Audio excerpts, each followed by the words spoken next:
Assalamualaikum warahmatullahi wabarakatuh. Saya Fadila Nikita Ayumi, NPM 19170510054 dari kelas A. Di sini saya akan menjelaskan materi-materi tentang teori informasi.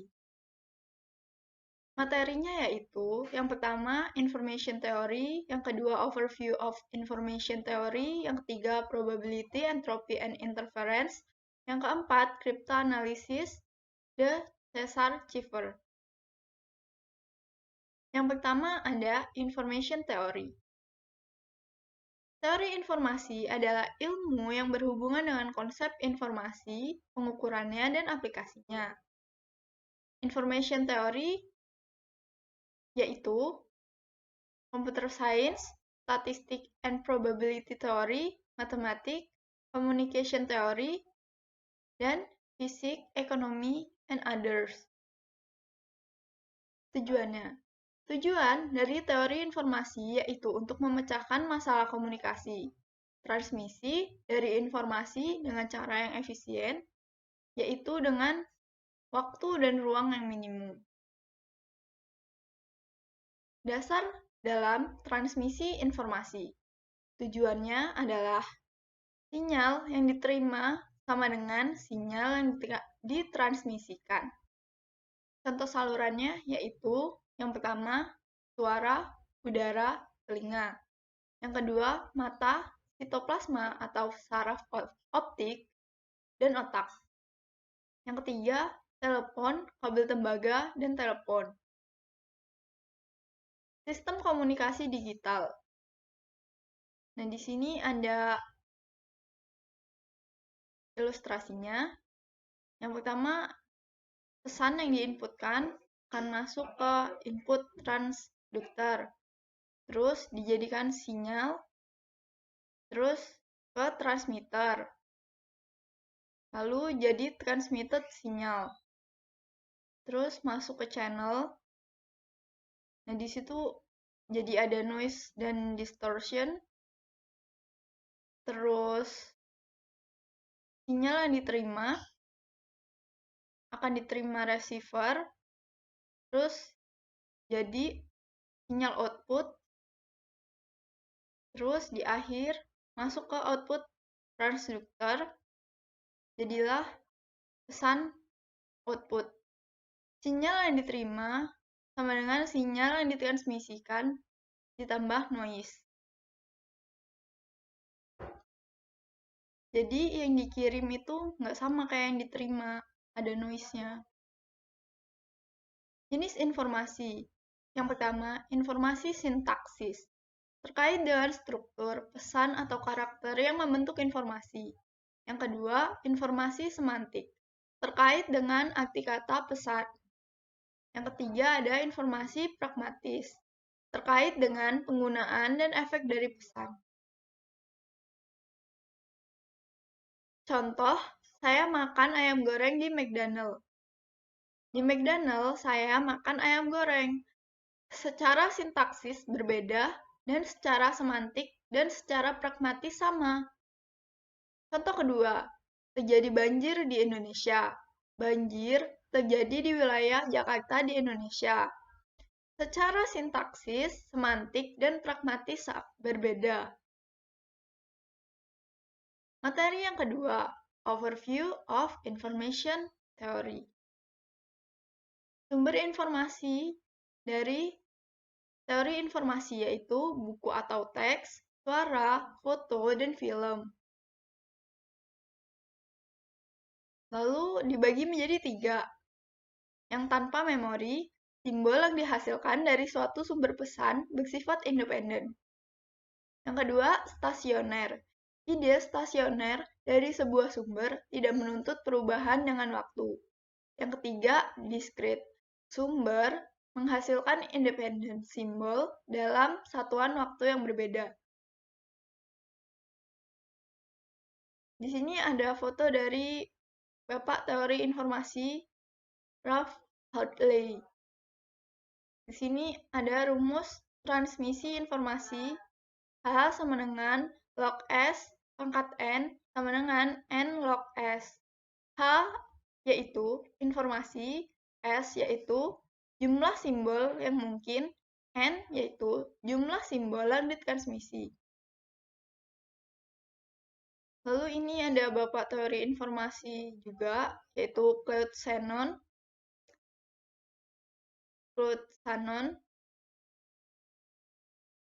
Teori Matematika Komunikasi tahun 1948. Di sini ada rumus entropi. H yaitu informasi entropi, XI yaitu variabel acak diskrit, PXI yaitu fungsi massa probabilitas. HX sama dengan min jumlah NI sama dengan 1, PXI log B, P dikali XI. Materi yang ketiga, probability, entropi, dan interference. Entropi adalah pengukuran informasi, kejutan, atau ketidakpastian yang melekat pada kemungkinan variabel hasil. Probability atau probabilitas adalah peluang atau kemungkinan dari suatu kejadian terjadi atau tidak dan seberapa besar kemungkinan kejadian tersebut berpeluang untuk terjadi. Selain itu, probabilitas juga dapat diartikan sebagai suatu cara untuk menyatakan kepercayaan atau pengetahuan terhadap seberapa besar peluang terjadinya suatu kejadian yang akan atau telah terjadi. Contoh probabilitas. Contoh, sebuah surat yang dipilih secara acak dari dokumen bahasa Inggris, seperti pada gambar di samping, jika diketahui V sama dengan alfabet, V sama dengan A, I, U, E, O, maka tentukan probabilitas V.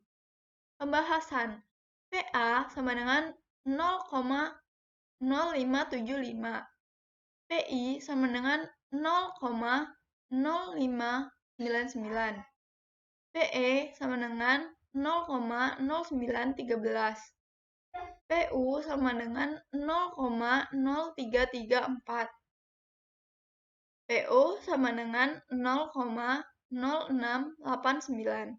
Maka, probabilitas V adalah 0,0575 ditambah 0,0599 ditambah 0,334 ditambah 0,0913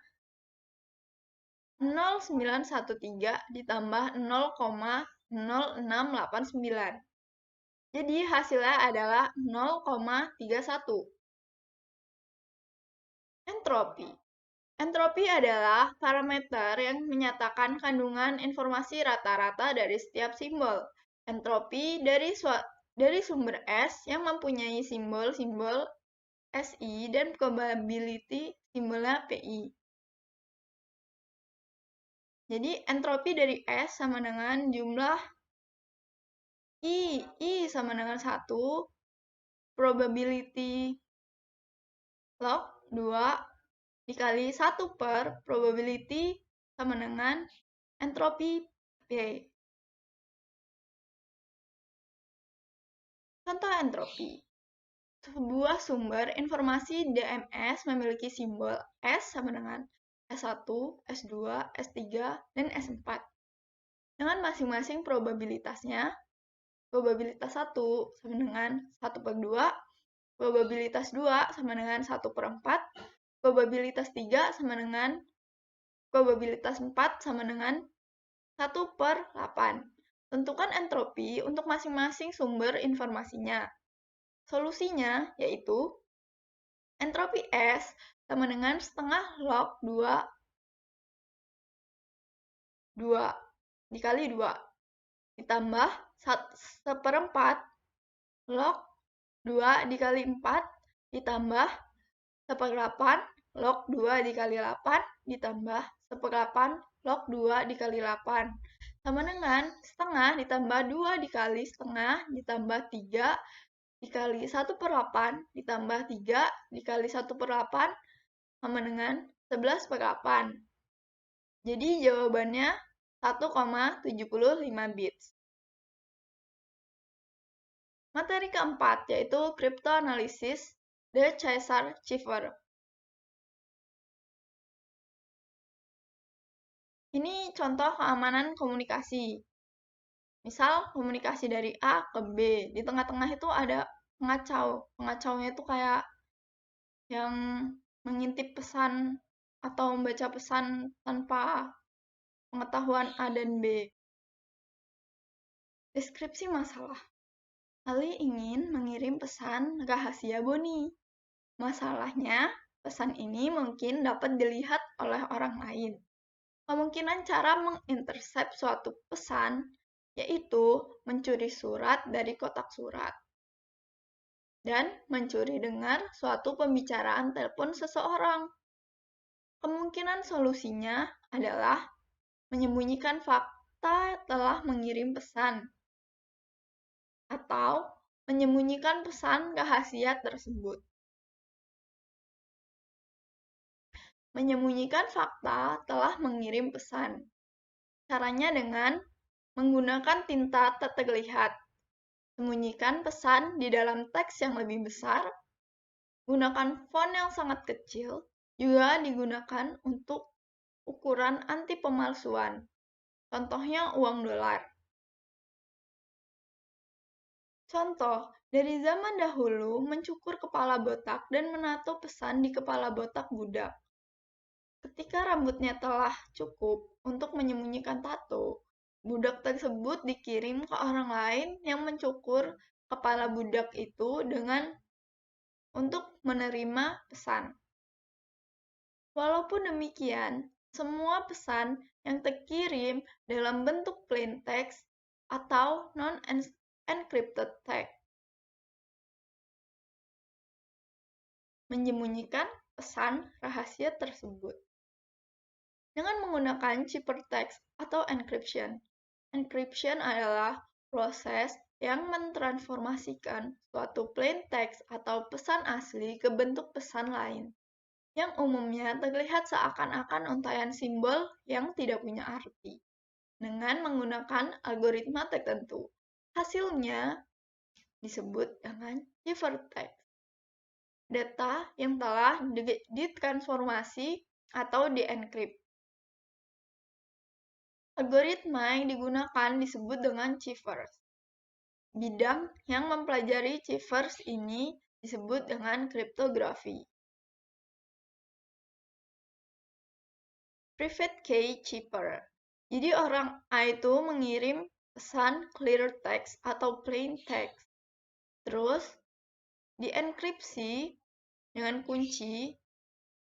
Lalu setelah dienkripsi, pesan yang sudah dienkripsi itu dikirim. Lalu dideskripsi dengan kunci. Lalu orang B akan menerima pesan clear text atau plain text tersebut. Istilah dasar. Cryptology to be very precise. Kriptografi kode designing atau perancangan kode kriptografi. Cryptanalysis kode breaking atau pemecah kode cryptanalysis. Cryptologist yaitu cryptographer and cryptanalyst. Encryption or encipherment. Cramming data into unintelligible to unauthorized parties atau mengacak data menjadi tidak dapat dipahami oleh pihak yang tidak berwenang. Decryption or decipherment.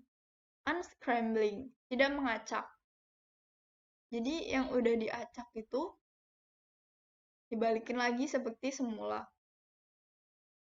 Contoh algoritma cipher. Old version.